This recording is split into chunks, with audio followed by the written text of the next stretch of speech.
Hello and welcome to Anand Parmar classes. ठीक है, जैसा कि आप जानते हैं कि डेली हम करंट अफेयर के क्वेश्चन डिस्कस करते हैं, तो चलिए शुरू करते हैं आज से करंट अफेयर के क्वेश्चन। इससे पहले अगर आपने चैनल को सब्सक्राइब नहीं किया तो कर लें, ताकि जब भी कोई नई वीडियो आए तो उसकी नोटिफिकेशन आपको मिल सके। ठीक है, तो चलिए फिर शुरू करते हैं आज का पहला क्वेश्चन। देश के सबसे लंबे मोटरेबल सिंगल लेन पुल का उद्घाटन, ये मिसप्रिंट हुआ, थोड़ा सा उद्घाटन है। देश के सबसे लंबे मोटरेबल सिंगल लेन पुल का उद्घाटन कहाँ हुआ है? ये पुल है, इसका उद्घाटन कहाँ हुआ है ये मार्क किया है मैंने। इसका उद्घाटन हुआ है उत्तराखंड में, उत्तराखंड में। ठीक है, अब ये देश का सबसे लंबा हो गया है मोटरेबल सिंगल लेन, यानी कि इसकी जो लंबाई है वो 400 मीटर है। इससे पहले जो था इसकी 440 है। इससे पहले 300 मीटर लंबा सबसे लंबा था सियांग नदी पर, जो कि था अरुणाचल प्रदेश में। लेकिन अब उसका ये दर्जा छीन लिया है और ये अब मिला है जो उत्तराखंड में जो ब्रिज बना है उसको। ठीक है, उत्तराखंड के पुल को। अब ये कहाँ बना है? ये टिहरी जिले में बना है। टिहरी जिले में टिहरी डैम, आपने टिहरी जिले में टिहरी डैम आपने सुना होगा। टिहरी डैम जो उत्तराखंड में बना है, वो भी टिहरी डैम भी उत्तराखंड में है, भागीरथी नदी पर। ठीक है, ये वही भागीरथी नदी है जो देवप्रयाग में जाके अलकनंदा से मिल जाती है। ठीक है, क्वेश्चन ये भी पूछा जाता है कि देवप्रयाग में कौन सी दो नदी मिलती है, तो अलकनंदा और भागीरथी मिलती है।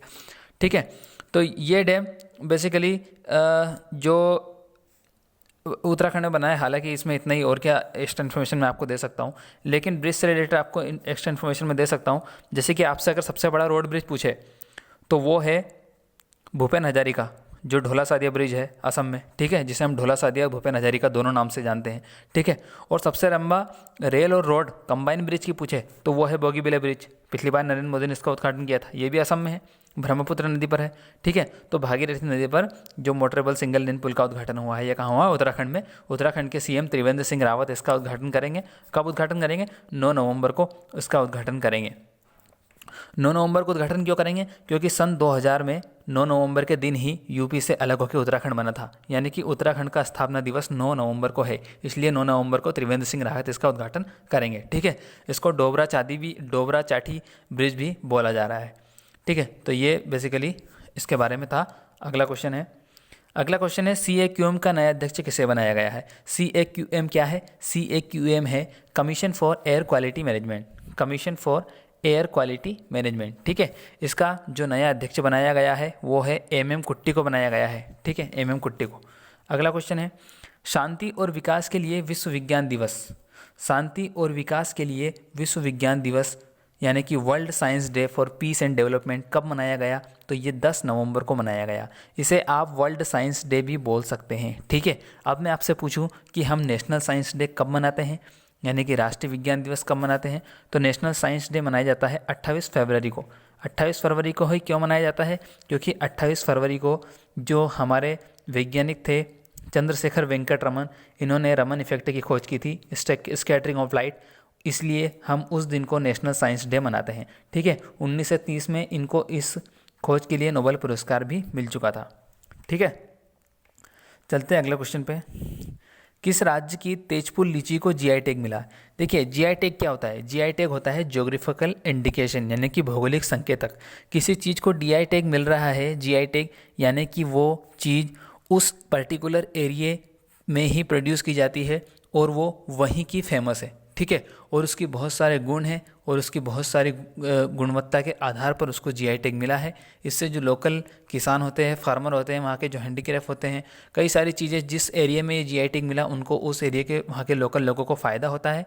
और इसकी जो इस पर अगर उस चीज़ का GI टैग है, यानी कि उसकी जो विश्वसनीयता है वो भी बढ़ जाती है, ट्रस्टेड हो जाती है वो। जैसे कि ISI मार्क लगा रहता है, वैसे ही GI टैग समझ सकते हैं आप। ठीक है, तो ये लीची को मिला है। पहली बात सुन लीजिए कि ये देश की ऐसी फर्स्ट लीची नहीं है जिसे GI टैग मिला है।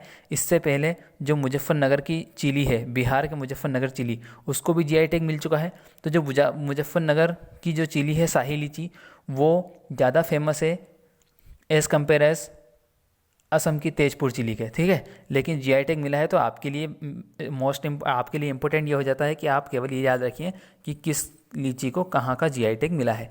ठीक है, सोनीपत जिले है असम का, उसमें ये तेजपुर है, तो तेजपुर असम की लीची को ये GI टैग मिला है। ठीक है, इससे पहले असम की और भी कई सारी चीज़ें जिनको GI टैग मिल चुका है, जैसे मूगा सिल्क को मिल चुका है यहाँ की। यहाँ के बोका चावल को मिल चुका है, बोका चावल, ठीक है। तो ये याद रखिएगा आप। ये जो तेजपुर है ये भी ब्रह्मपुत्र नदी के किनारे ही है, ठीक है। तो असम के सीएम सर्बानंद सोनोवाल और यहाँ का मुख्यमंत्री है जगदीश मुखी, ठीक है। चलते हैं अगले क्वेश्चन पे। इस साल वर्चुअली मनाया जाएगा हॉर्नबिल फेस्टिवल, यह किस राज्य में मनाया जाएगा। बेसिकली ये पूछ रहे हैं कि हॉर्नबिल फेस्टिवल किस राज्य में मनाया जाता है।